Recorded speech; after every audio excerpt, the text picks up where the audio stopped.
امام اعظم ابو حنیفہ رضی اللہ تعالیٰ عنہ وہ ہے کہ جو مصطفیٰ جان رحمت صلی اللہ علیہ وسلم کے ہاں مقبول و محبوب ہیں۔ میرے آقا صلی اللہ علیہ وسلم کتنی محبت کرتے تھے، اور وہ مسلمان خوش نصیب جو ان کی اتباع کرتے ہیں، ان کی پیروی کرتے ہیں، ان کی تقلید کرتے ہیں۔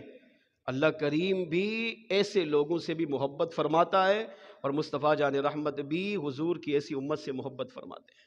اس بات کو اس روایت سے سمجھیے۔ الخیرات الحسان صفحہ نمبر 96 پر ہے۔ حضرت سیدنا اظہر بن کیسان علی رحمہ فرماتے ہیں، میں ہر نماز کے بعد دعا کرتا، اے اللہ مجھے خواب میں اپنے محبوب کا دیدار عطا فرما۔ ہمیں بھی کرنی چاہیے۔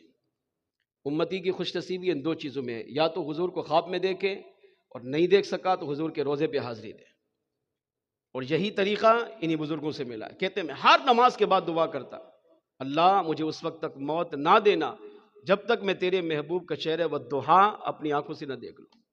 ایک رات قسمت نے ساتھ دیا، سویا، سر کی آنکھ بند ہوئی، دل کی آنکھ کھلی، خواب میں مصطفیٰ جان رحمت صلی اللہ علیہ وسلم تشریف لائے۔ انداز کیا تھا؟ اظہر بن کیسان کہتے ہیں کہ میرے آقا تشریف لا رہے ہیں، اور حضور کے دائیں طرف صدیق اکبر، بائیں طرف فاروق اعظم، شیخین کریمین علیہم رضوان، اور میرے آقا صلی اللہ علیہ وسلم اپنا نورانی حسین و جمیل چہرہ چمکاتے ہوئے تشریف لائے۔ یہ کہتے میں دوڑا، اور میں نے جا کر شیخین کریمین سے عرض کیا، ڈائریکٹ حضور کے سامنے نہیں آئے، صدیق اکبر اور فاروق اعظم رضی اللہ عنہ کی بارگاہ میں عرض کیا کہ میں حضور سے کچھ پوچھنا چاہتا ہوں، کیا مجھے اجازت ہے میں پوچھ لوں؟ یہ وہ ہیں جو امام اعظم سے محبت کرتے تھے۔ یہ اظہر بن کیسان وہ ہیں جو امام اعظم سے پیار کرتے تھے، ان کی تقلید کرتے تھے، ان سے محبت کرتے تھے، ان کی اتباع کرتے تھے۔ اب کس سے پوچھ رہے ہیں؟ خود ڈائریکٹ حضور سے۔ شیخین کریمین کی بارگاہ میں عرض کیا کہ میں حضور کی بارگاہ میں کچھ پوچھنا چاہتا ہوں، کیا آپ کی طرف سے اجازت ہے؟ یہ ادب ہے کہ بڑوں کی بارگاہ میں جاؤ تو اس طرح ادب سے جاؤ، تو یہاں تو بڑے نہیں، بڑوں کے بھی بڑے، امام الانبیاء کی بات ہو رہی ہے۔ اگر قربان شیخین کریمین کی مبارک ذات پر ارشاد فرمایا ہاں پوچھو، لیکن دو چیزوں کا خیال رکھنا، نمبر ایک حضور کی بارگاہ میں ادب پیش نظر رکھنا، نمبر دو اپنی آواز کو پست رکھنا۔ یہی طریقہ قرآن نے دیا ہے، لا ترفعوا اصواتکم فوق صوت النبی۔ اس آیت کریمہ کی تفسیر میں امام راضی کہتے ہیں یہ آیت حضور کے دور کے لیے نہیں، قیامت تک کے لیے۔ اس کا حکم عام ہے کہ جس طرح حضور کے زمانے میں صحابہ کو اللہ نے حکم دیا میرے محبوب کی بارگاہ میں جاؤ تو دو چیزوں کا خیال کرنا، ادب بھی ہو اور تمہاری آواز حضور کی آواز سے اونچی نہ ہو، نیچے رہے، ورنہ کیا ہوگا؟ ان تحبط اعمالکم، تمہارے اعمال برباد ہو جائیں گے، وانتم لا تشعرون، تمہیں پتہ ہی نہیں ہوگا۔ یہی ادب صحابہ سکھا رہا ہے، شیخین کریمین سکھا رہا ہے، تمام صحابہ میں افضل و اعلیٰ ہستی سکھا رہی ہے کہ ٹھیک ہے حضور کی بارگاہ میں سوال کر، مگر ادب پیش نظر رکھنا اور اپنی آواز کو پست رکھنا۔ یہ کہتے جب مجھے اجازت ملی تو میں اب حضور کے سامنے حاضر ہوا، سلام عرض کیا، میرے آقا صلی اللہ علیہ وسلم نے سلام کا جواب دیا۔ میں نے عرض کیا یا رسول اللہ صلی اللہ علیہ وسلم، ابو حنیفہ کے علم کے بارے میں آپ کا کیا خیال ہے، آپ کیا فرماتے ہیں؟ ابو حنیفہ سے محبت کر رہے ہیں، پھر بھی کہہ رہے کہ میں نے حضور کی بارگاہ میں سوال کیا تو امام اعظم کے بارے میں کیا، ان کے علم کے بارے میں آپ کیا فرماتے ہیں؟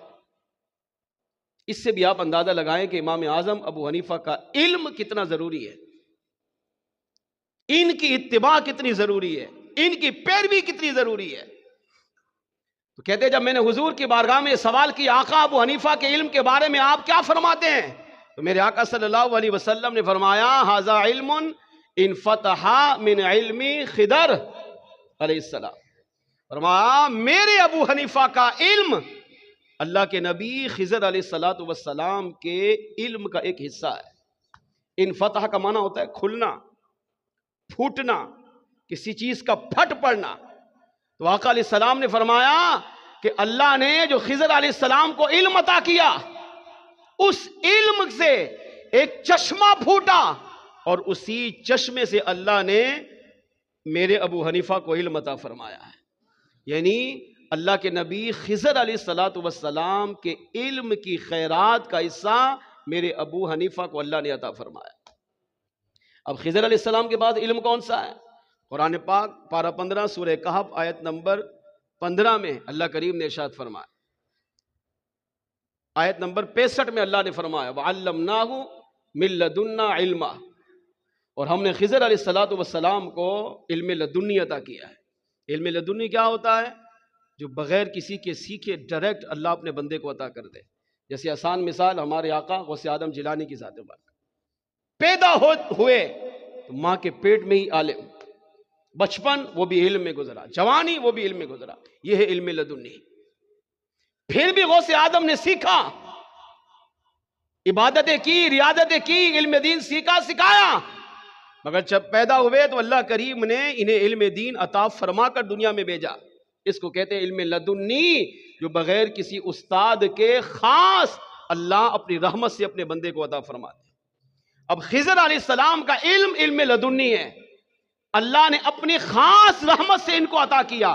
اب حضور کیا فرما رہے ہیں کہ ھذا علم انفتح من علم خضر علیہ السلام، کہ میرے ابو حنیفہ کا علم وہ ہے جو خضر علیہ السلام کے علم سے ایک چشمہ پھوٹ کر اللہ نے ان کو عطا کیا ہے، اور خضر علیہ السلام کا علم لدنی ہے۔ تو امام راضی کہتے ہیں یہ ماننا پڑے گا کہ امام اعظم ابو حنیفہ کو بھی اللہ نے علم لدنی عطا فرمایا ہے، اگرچہ آپ کے 4000 سے زائد شاگرد ہیں، اس کے باوجود بھی اللہ کریم نے آپ کو اپنی رحمت سے خاص علم لدنی عطا فرمایا ہے۔